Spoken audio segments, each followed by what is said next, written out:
Mesdames et messieurs, bonsoir. Toutes nos excuses pour ce retard indépendant de notre volonté. Voici les titres du journal.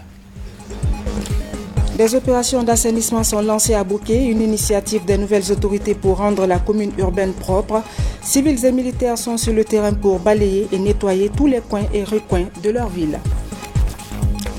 Demain, 28 septembre, sera célébrée la journée mondiale de lutte contre la rage. En Guinée, plusieurs activités sont prévues par le département de tutelle. Une campagne de vaccination gratuite est également programmée. Sport football, la Guinée se prépare pour l'organisation de la Coupe d'Afrique des Nations 2025.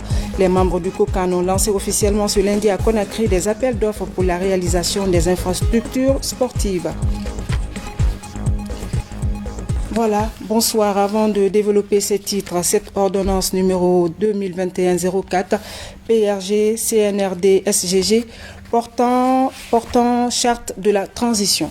Le président de la transition, vu le communiqué numéro 01 du Comité national du Rassemblement pour le développement du 5 septembre 2021 portant prise effective du pouvoir par l'armée, vu le procès verbal numéro 01 du 16 septembre 2001 du Comité national du Rassemblement pour le développement, faisant de cette structure l'organe central de décision et désignant le colonel Mamadi Doumbouya, président du dit comité, président de la République et chef de l'État, le Comité national de Rassemblement pour le développement, après consultation du peuple de Guinée, entendu dans sa diversité à travers ses différentes composantes lors des journées de concertation, proclame la charte nationale de la transition telle qu'exposée ci-après, déclare que la dite charte constitue la principale source légale de référence pendant toute la durée de la transition et ordonne son exécution comme loi fondamentale de la République de Guinée jusqu'à l'adoption d'une nouvelle constitution. Préambule. Nous, membres des forces de défense et de sécurité de la République de Guinée, regroupés au sein du Comité national du Rassemblement pour le développement en concertation avec les forces vives de la Guinée, inspirés par la volonté et l'engagement partagé de changement pour le bien-être et le vivre ensemble du peuple souverain de Guinée, ayant conduit à la prise effective du pouvoir par l'armée guinéenne sous la direction du Comité national du Rassemblement pour le développement le 5 septembre 2021, considérant l'adhésion populaire qui en a résulté, considérant les conclusions des concertations nationales inclusives tenues à Conakry du 14 au 23 septembre 2021 au Palais du Peuple avec les représentants des partis politiques, des organisations de la société civile, des confessions religieuses, des coordinations régionales, des organisations de femmes et jeunes, des Guinéens de l'étranger, des centrales et fédérations syndicales, le secteur formel et informelles, des organisations patronales, des organisations et ordres socio-professionnels, des missions diplomatiques et organisations internationales, des chambres consulaires, des organisations de presse, des sociétés minières et de la République de Guinée, prenant acte des propositions et recommandations des différentes composantes des forces vives de la nation, soucieux de maintenir la cohésion nationale, de consolider les bases de notre démocratie et de promouvoir le développement et la prospérité des Guinéennes et Guinéens, reconnaissant que les crises politiques cycliques qui ont affligé la République de Guinée avant et après le changement unilatéral de la Constitution pour un troisième mandat ont fissuré l'unité nationale, décrédibilisé les institutions et ralenti le développement du pays. Conscient de la nécessité de bâtir ensemble d'une manière durable les fondamentaux de la République démocratique stable, unie dans sa diversité et respectueuse des droits de l'homme et des libertés publiques, engagée à construire un véritable état de droit conforme aux profondes aspirations du peuple et tirant les leçons de notre expérience politique, notamment des crises récurrentes et souvent violentes qu'a connues notre pays suite aux différents scrutins ces dernières années, considérant les cas de violation répétée des droits de l'homme et des libertés individuelles et collectives qui ont endeuillé des familles et causé des handicaps à des milliers de femmes et de jeunes Guinéens en particulier, réaffirmant notre attachement aux valeurs et principes démocratiques tels qu'inscrits dans la Charte des Nations Unies, la Déclaration universelle des droits de l'homme du 10 décembre 1948, la Charte africaine de la démocratie, des droits des élections et de la gouvernance du 30 janvier 2007 de l'Union africaine, ainsi que le protocole du 21 décembre 2000 de la CEDEAO sur la démocratie, la bonne gouvernance et les élections, Considérant la volonté résolue du Comité national du Rassemblement pour le développement de refonder l'État pour plus de sécurité juridique fondée sur l'équité et la justice dans un esprit d'inclusivité, considérant la détermination du Comité national du Rassemblement pour le développement de combattre toute forme de marginalisation et de repli identitaire, de prévenir et réprimer la corruption, les crimes économiques et financiers, l'impunité, la politisation de l'administration publique et l'instrumentalisation de la justice, considérant le comportement patriotique des forces de défense et de sécurité assurant la quiétude sociale et la continuité de l'État, considérant que l'intérêt supérieur de la nation réside dans le maintien de la paix, la sécurité collective, le bon voisinage dans la sous-région, qui sont des préalables à l'émergence, à la stabilité, à l'intégration et à la coopération comme moyen de rassemblement et de consolidation de la démocratie, considérant la nécessité d'une transition démocratique inclusive et impartiale, approuvons et adoptons la présente charte de la transition dont le préambule est partie intégrante. Disposition. Les valeurs et principes. La présente charte consacre les valeurs et principes ci-dessous qui doivent guider la transition, ses organes et l'ensemble des personnalités appelées à la conduire. Le pardon et la réconciliation, le patriotisme et la loyauté, l'inclusion et la fraternité, la justice et la responsabilité, l'impartialité et la neutralité, la tolérance et le dialogue, la probité et la dignité, la discipline et le civisme, le mérite et l'équité. Les missions. Les missions de la transition consacrées par la présente charte sont, entre autres, la sauvegarde de l'intégrité du territoire national et la sécurité des personnes et de leurs biens, la refondation de l'État pour bâtir des institutions fortes, crédibles et légitimes garantissant un État de droit, un processus démocratique inclusif, apaisé et durable, gage d'un développement social, économique et culturel effectif. L'engagement de réformes majeures sur les plans économiques, politiques, électoraux et administratifs, le renforcement de la cohésion nationale et la poursuite du processus de réconciliation nationale, le renforcement de l'indépendance de la justice et la lutte contre l'impunité, la promotion et la protection des droits de l'homme et des libertés publiques, l'instauration d'une culture de bonne gouvernance et de citoyenneté responsable, l'élaboration d'une nouvelle constitution et son adoption par référendum, l'organisation des élections locales et nationales libres, démocratiques et transparentes. L'État et de la souveraineté. La Guinée est une république unitaire et indivisible, souveraine, laïque, sociale et démocratique.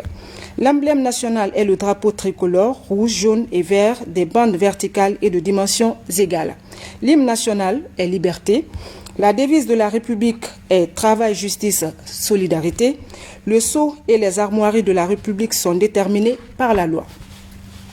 La langue officielle est le français. Les partis politiques concourent à l'expression du suffrage. Ils se constituent librement et exercent leur activité dans le respect des lois de la République. Ils doivent incarner la diversité nationale. Ils ont le devoir d'éduquer leurs militants et de promouvoir l'unité nationale et la paix sociale.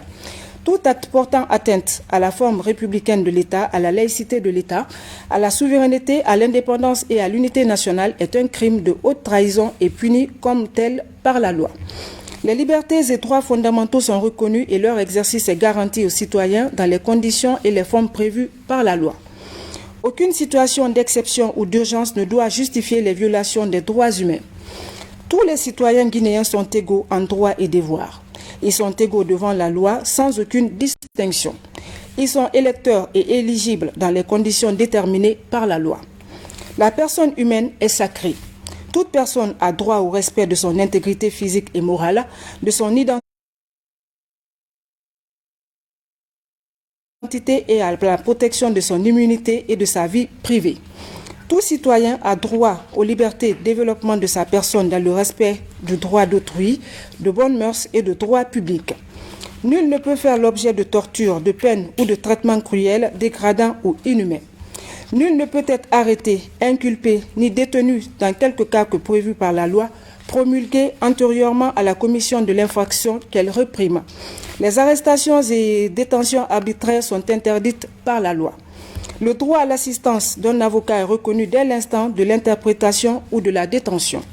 Tout prévenu est présumé innocent jusqu'à l'établissement de sa culpabilité à la suite d'un procès régulier offrant des garanties à sa défense. La peine est personnelle. Aucun individu ne peut rendre responsable et poursuivi de quelque façon que ce soit ou quelque motif que ce soit pour un fait non commis par lui-même. La loi punit quiconque par un acte discriminatoire racial, ethnique, religieuse ou par un acte de propagande religionniste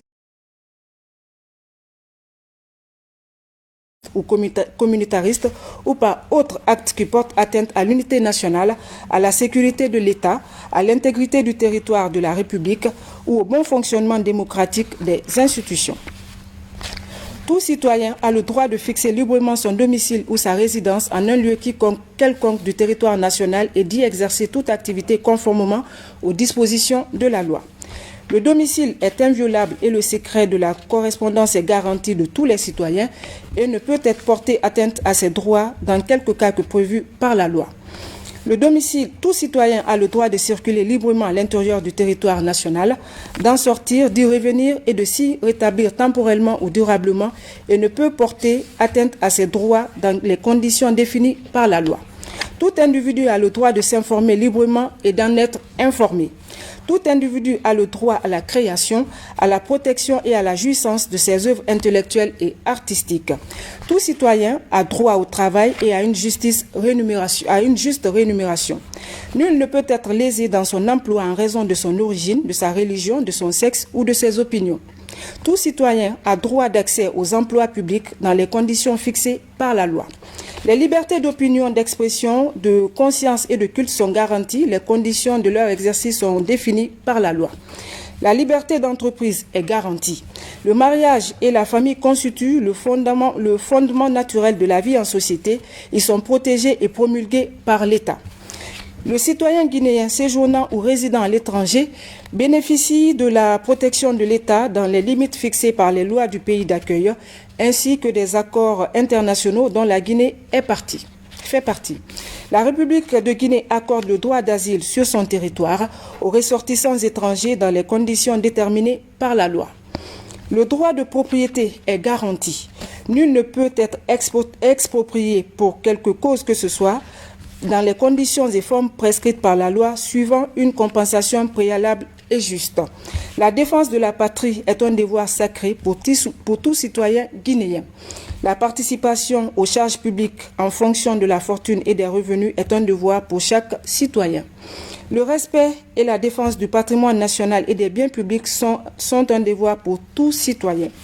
Le respect des lois et règlements est un devoir impératif pour chaque citoyen. Toutes les activités politiques, y compris celles qui concernent l'expression du suffrage, s'expriment dans les conditions fixées par la loi. Les libertés d'association, de réunion, de presse et de publication sont garanties. La loi détermine les conditions de leur exercice.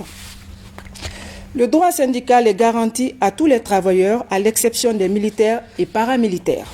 Les travailleurs s'organisent librement en syndicats et exercent leur activité dans le respect des lois en vigueur. Le droit de grève est garanti, il s'exerce conformément à la loi. Les organes de la transition.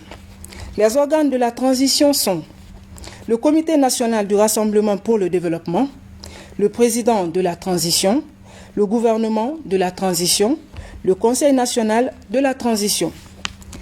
Chapitre 1er. Du Comité national du Rassemblement pour le développement. Le Comité national du Rassemblement pour le développement est l'organe central de définition et d'orientation stratégique de la politique économique, sociale, culturelle et de développement du pays. Il est garant de la sécurité et de la cohésion nationale, de la stabilité et de la paix. Il est composé des éléments des forces de défense et de sécurité de la République de Guinée, armée, gendarmerie, police, protection civile, douane et conservateur de la nature. Le président de la transition. Le président de la transition est le président du Comité national du Rassemblement pour le développement. Et à ce titre, il est le chef de l'État et chef suprême des armées. Est le chef de l'administration, veille au respect de la présente charte de la transition, détermine la politique de la nation et assure par son arbitrage le bon fonctionnement des pouvoirs publics ainsi que la continuité de l'État, dispose du pouvoir réglementaire et peut prendre des ordonnances. Le président de la transition est le garant de l'unité et de l'indépendance nationale, de la justice sociale, des droits et libertés, de l'intégrité territoriale, du respect des traités et accords internationaux dont la République de Guinée fait partie. Le président de la transition préside le Comité national du Rassemblement pour le développement, le Conseil des ministres et le Conseil supérieur de la défense nationale. Le président de la transition promulgue les lois adoptées par le Conseil national de la transition dans les 15 jours à compter du 8e jour franc de leur transmission. Le président de la transition accrédite les ambassadeurs et les envoyés extraordinaires auprès des puissances étrangères. Les ambassadeurs et les envoyés extraordinaires sont accrédités auprès de lui. Le président de la transition exerce le droit de grâce et confère les décorations de la République de Guinée. Le président de la transition nomme par décret aux fonctions civiles et militaires de l'État. Le président de la transition peut déléguer certaines de ses prérogatives au Premier ministre ou à un ministre. Le président et les membres du Comité national du Rassemblement pour le développement ne peuvent faire acte de candidature ni aux élections nationales, ni aux élections locales qui seront organisées pour marquer la fin de la transition. La présente disposition n'est susceptible d'aucune révision. Avant son installation, le président de la transition prête le serment ci-dessous devant la Cour suprême. Moi, président de la transition, je jure devant le peuple de Guinée de préserver en toute loyauté la souveraineté nationale, de respecter et de faire respecter les dispositions de la charte de la transition, la dignité humaine, les lois et règlements de la République, de remplir mes fonctions dans l'intérêt supérieur de la nation, de consolider les acquis démocratiques, de garantir l'indépendance de la patrie et l'intégrité du territoire national. Je m'engage solennellement et sur mon honneur à collaborer avec les organes de la transition pour ma réalisation et la préservation de la cohésion nationale. En cas de parjure, que je subisse les rigueurs de la loi, je le jure. Chapitre 3 du gouvernement de la transition. Le gouvernement de la transition est composé du Premier ministre et des ministres. Le Premier ministre est une personnalité civile reconnue pour ses convictions et ses compétences avérées et sa probité morale. Le Premier ministre est le chef du gouvernement. Il nomme par décret du président de la transition et peut être révoqué par lui. Il est responsable devant le président de la transition. Le Premier ministre dirige, coordonne et anime l'action gouvernementale.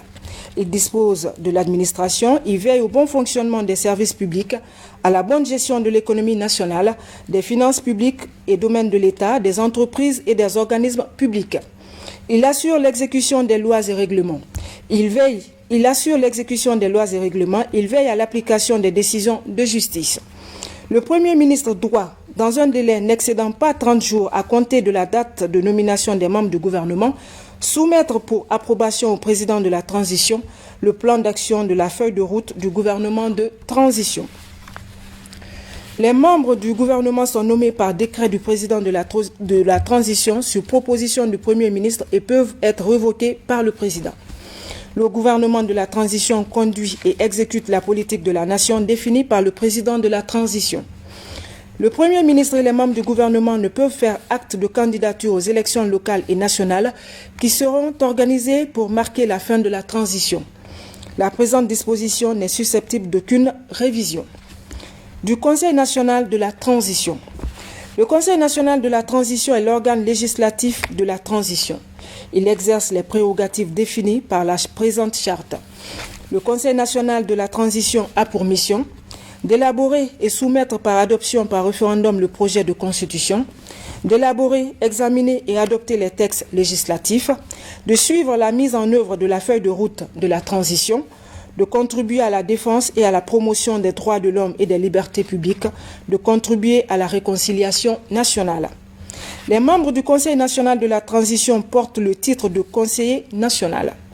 Le mandat des conseils nationaux court à partir de leur nomination par le président de la transition et prend fin dès la mise en place de l'Assemblée nationale. Tout mandat impératif est nul. Le Conseil national de la transition adopte son règlement intérieur dès sa première session à la majorité des 2/3 de ses membres.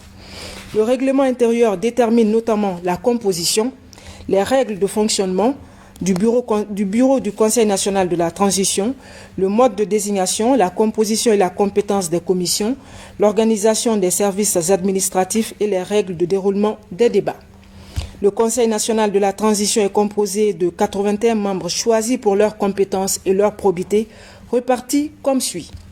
Les représentants des partis politiques, les fêtières des organisations de la société civile, les centrales syndicales, les organisations patronales, les forces de défense et de sécurité, les organes de défense des droits de l'homme, les organisations des Guinéens de l'étranger, les organisations de femmes, les organisations de jeunesse, les organisations culturelles, les confessions religieuses, le secteur informel et les métiers, les organisations paysannes, les sages des régions, les personnes vivant avec un handicap, les organisations socio-professionnelles, les chambres consulaires, les organisations de presse et des personnes ressources. Sous réserve de rejet, les désignations des membres de chaque entité doivent prendre en compte toutes les diversités et comporter au moins 30% de femmes. Les membres du gouvernement et ceux des institutions dissoutes à la date du 5 décembre ne peuvent être désignés au Conseil national de la transition. Les membres du Conseil national de la transition sont nommés par décret du président de la transition sur proposition de leurs structures respectives.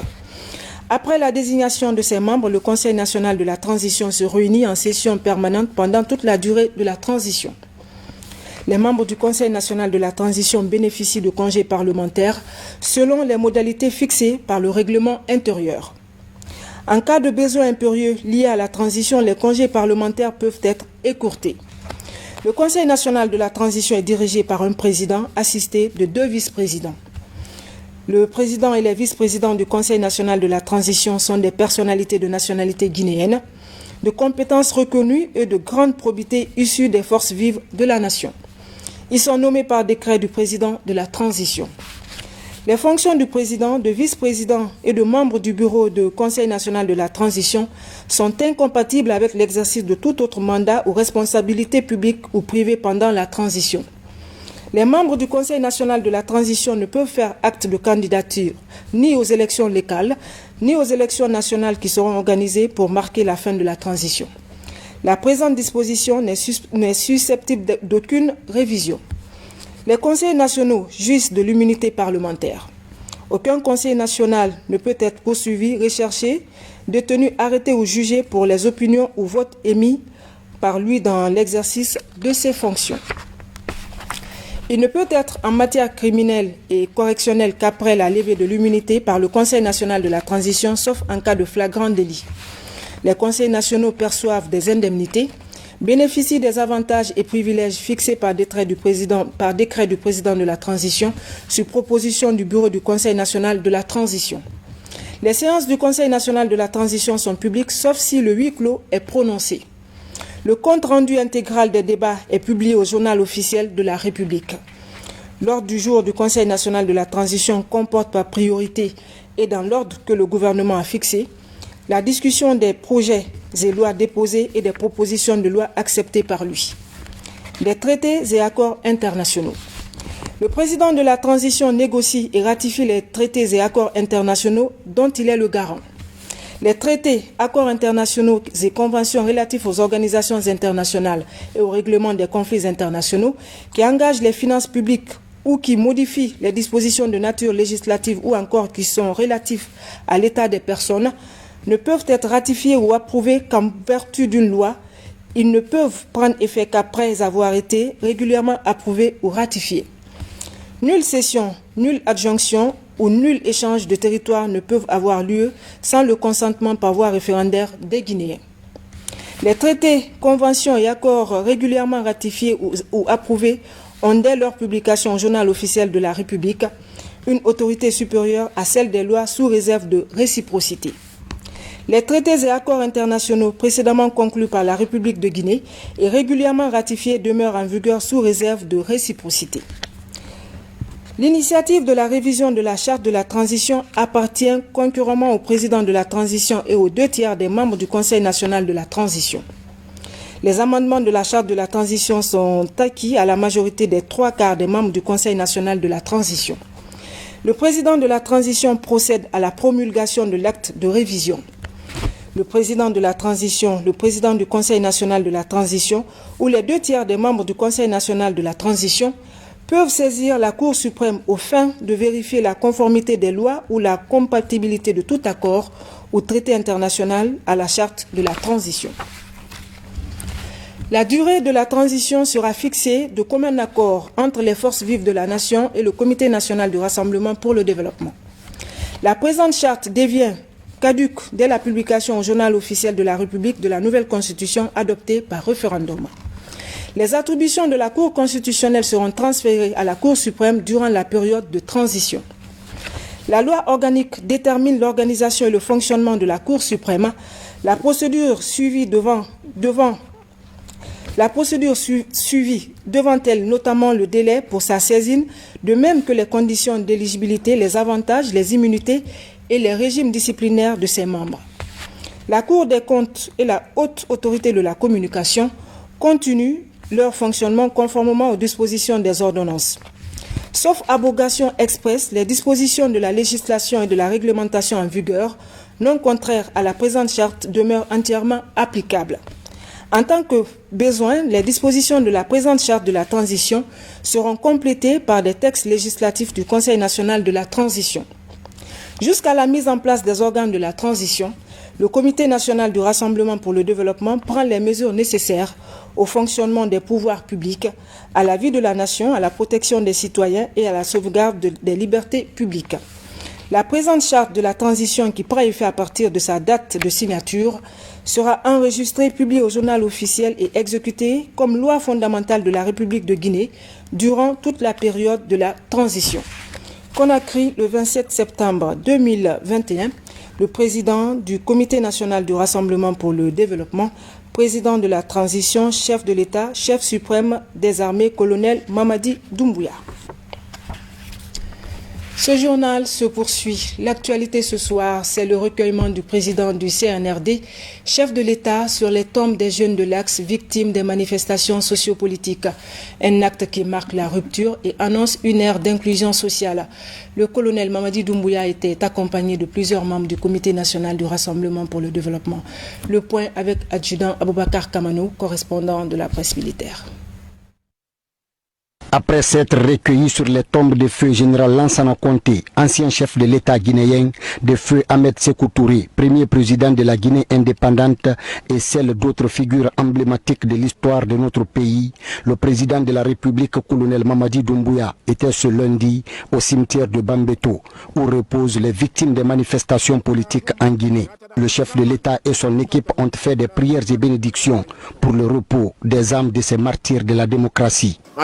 اغفر الله وارحمه وعافيه واعف عنه واكرم نزله واسمر كلا واكسب بالماء والسجد والبرد ونكنا كتوازنا اللهم لا تدع لنا ذنبا ان جفت الا همته ولا حجا الا كفرته يا رب العالمين برحمتك يا ارحم الراحمين اللهم لا تدع لنا ذنبا الا غفرته ولا هما الا فرجته ربنا لا تؤاخذنا ان نسينا واخطانا ربنا ولا تحملنا علينا الإشرا كما حملت على الذين من قبلنا ربنا ولا تحملنا ما لا طاقة لنا به واعف عنا واغفر لنا وارحمنا أنت مولانا فانصرنا على القوم الكافرين سبحان ربك ورب العزة ما يصفون والسلام على المرسلين والحمد لله رب العالمين. Cette visite surprise du chef de l'État, colonel Mamadi Doumbouya, a connu une mobilisation forte et spontanée des populations venues applaudir l'armée guinéenne. Cette foule immense ovationne le CNRD pour cet autre acte qui contribue à décrisper le climat sociopolitique pour une véritable réconciliation entre les fils de la nation.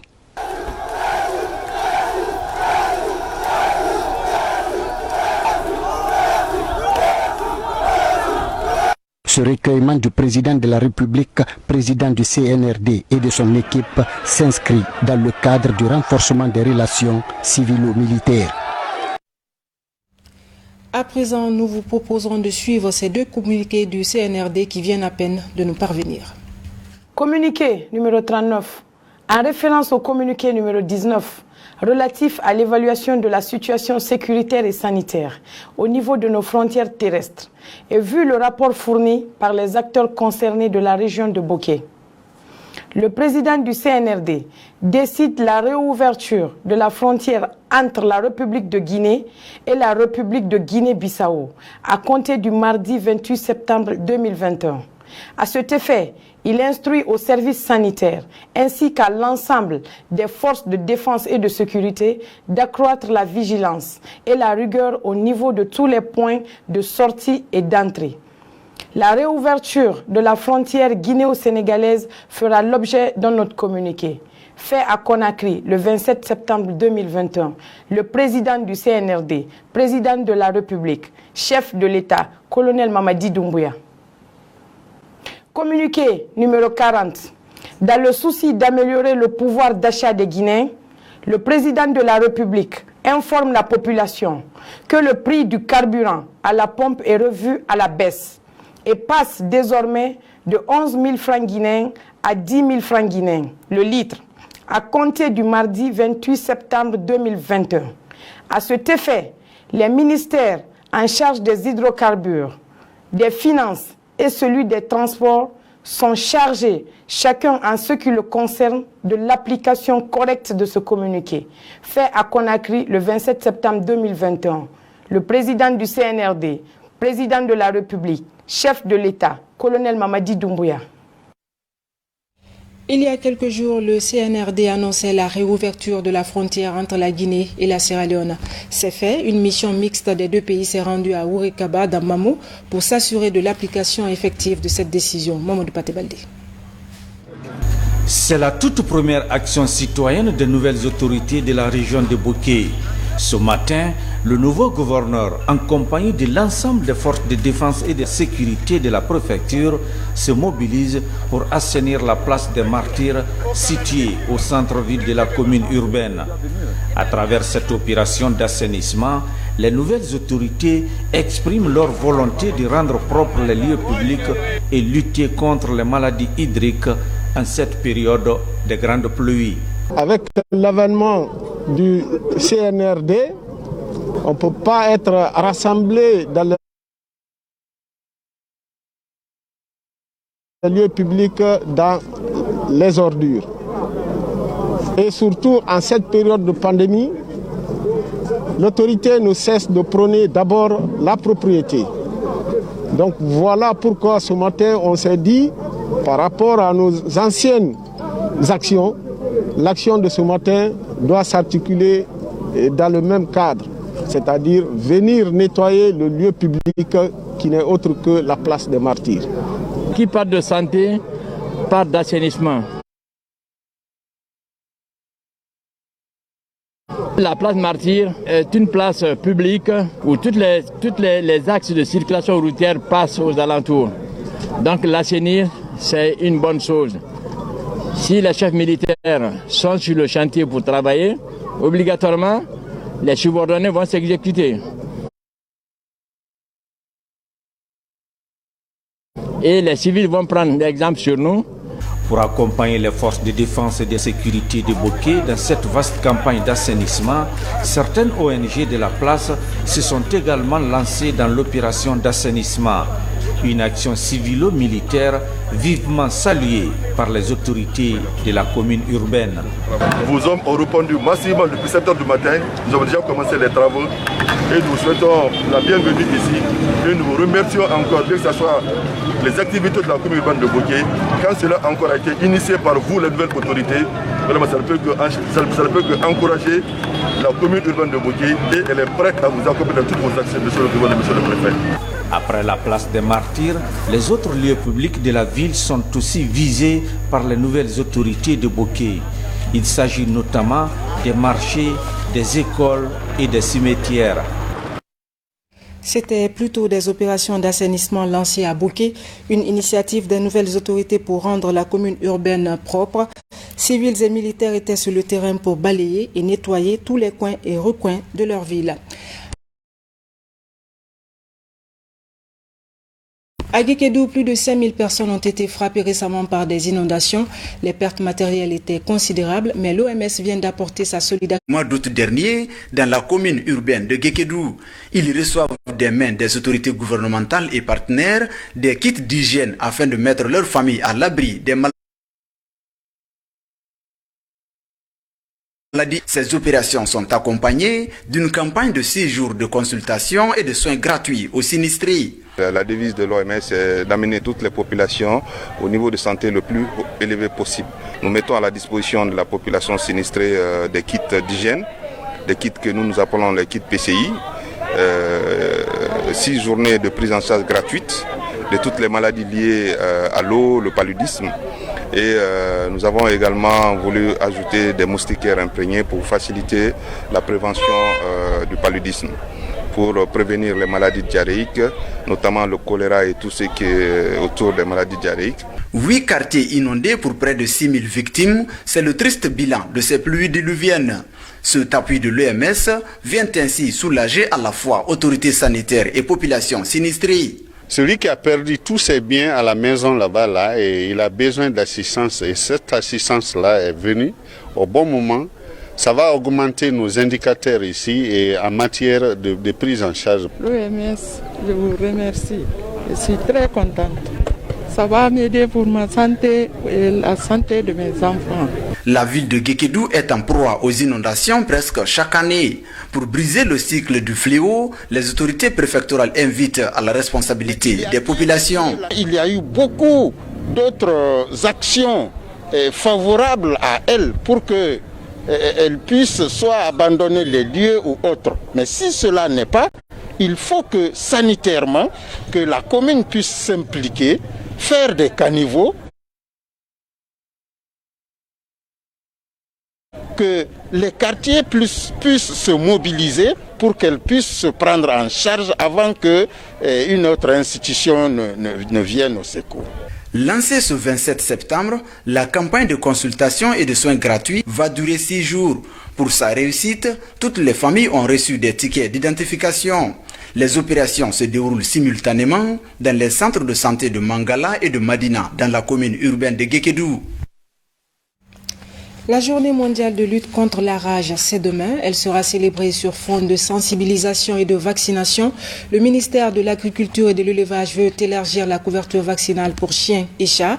Je vous invite à suivre la déclaration du secrétaire général du département, commentée par notre reporter Djamo Kaba.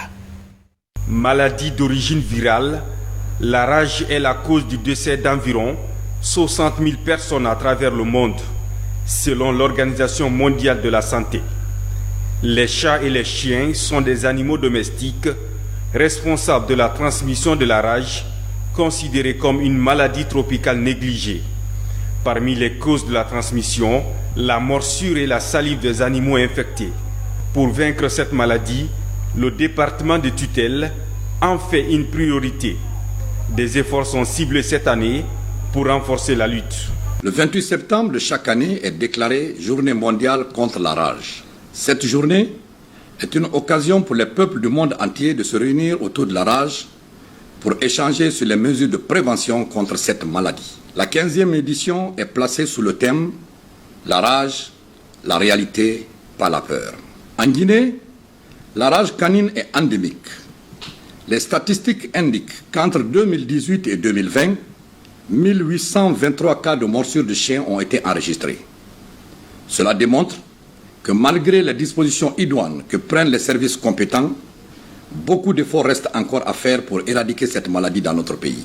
C'est pourquoi, au nom du colonel Mamadi Doumbouya, président du CNRD, président de la République, chef de l'État, je voudrais rassurer l'opinion nationale et internationale que la Guinée ne ménagera aucun effort pour la mise en œuvre du plan stratégique pour l'élimination de la rage à l'horizon 2030. La nouvelle stratégie privilégie la vaccination gratuite des animaux, un engagement ambitieux pour accompagner les nouvelles autorités.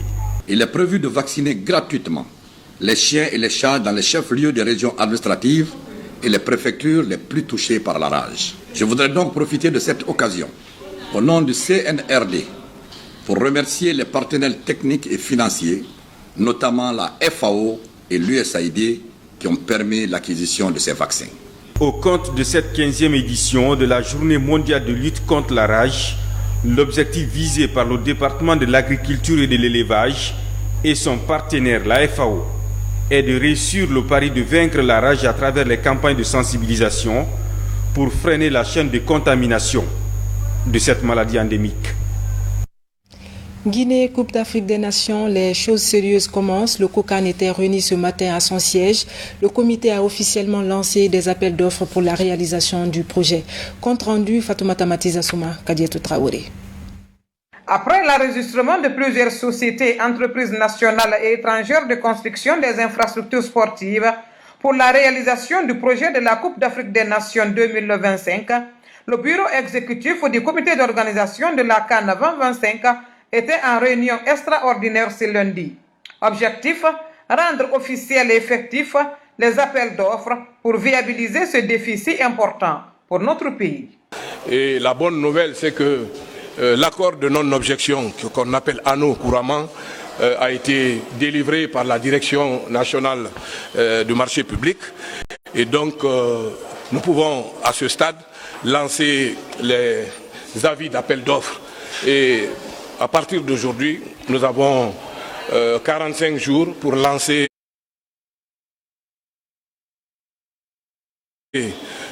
cet appel d'offres. Là, ces appels d'offres sont déjà dans certains journaux de la place et qui vont être démultipliés au niveau de tous les organes pour une meilleure appropriation ces éléments contenus dans les appels d'offres. À rappeler que le Cameroun et la Côte d'Ivoire sont les deux pays hôtes des éditions de 2021 et 2023 de la Coupe d'Afrique des Nations de football. À leur niveau, tout est presque prêt. Contrairement à la Guinée, positionnée pour 2025, là, on est encore en phase de consultation entre le COCAN et les sociétés. Vivement le démarrage des travaux pour que le rêve se transforme en réalité. Voilà, mesdames et messieurs, c'est la fin de ce journal. Je vous remercie de l'avoir suivi. Excellente suite en compagnie de nos programmes. Bonsoir et à demain, si Dieu le veut bien.